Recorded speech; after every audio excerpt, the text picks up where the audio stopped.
ମାତ୍ରାକ୍ଷର ପଠନ।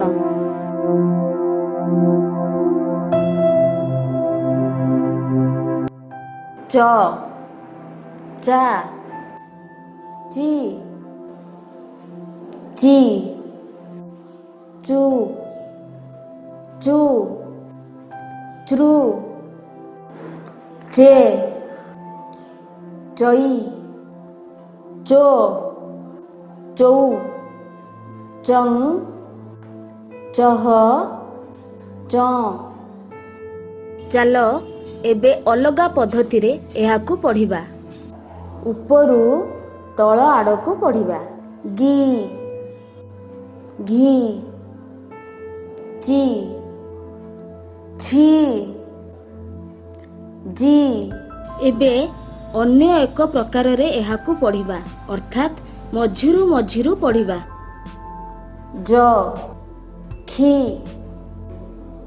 ଝି ଠୋ ଘେ ଛଇ ଘଂ। ମାତ୍ରାକ୍ଷର ପଢ଼ିବା ସମୟରେ କିଛି ଜରୁରୀ ବିଷୟକୁ ଧ୍ୟାନ ଦିଅନ୍ତୁ।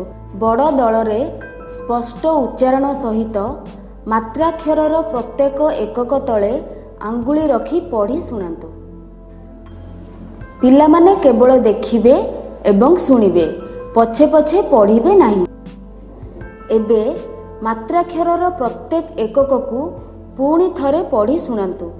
ଏହି ଥର ପିଲାମାନେ ନିଜ ନିଜ କାର୍ଡ଼ରେ ଆଙ୍ଗୁଳି ଚାଳନା କରିବେ। ଯଦି କାର୍ଡ଼ ନାହିଁ ତେବେ ଚଟାଣରେ ବା ଖାତାରେ ଲେଖି ପିଲାମାନେ ନିଜର ଆଙ୍ଗୁଳି ଚାଳନା କରିବେ। ପିଲାଙ୍କୁ ପଢ଼ିବା ପାଇଁ ସୁଯୋଗ ଦିଅନ୍ତୁ। ଏବେ ପିଲାଙ୍କୁ ଛୋଟ ଛୋଟ ଦଳରେ ବିଭକ୍ତ କରି ମାତ୍ରାକ୍ଷର ପଢ଼ିବାର ଅଭ୍ୟାସ କରିବାକୁ କୁହନ୍ତୁ।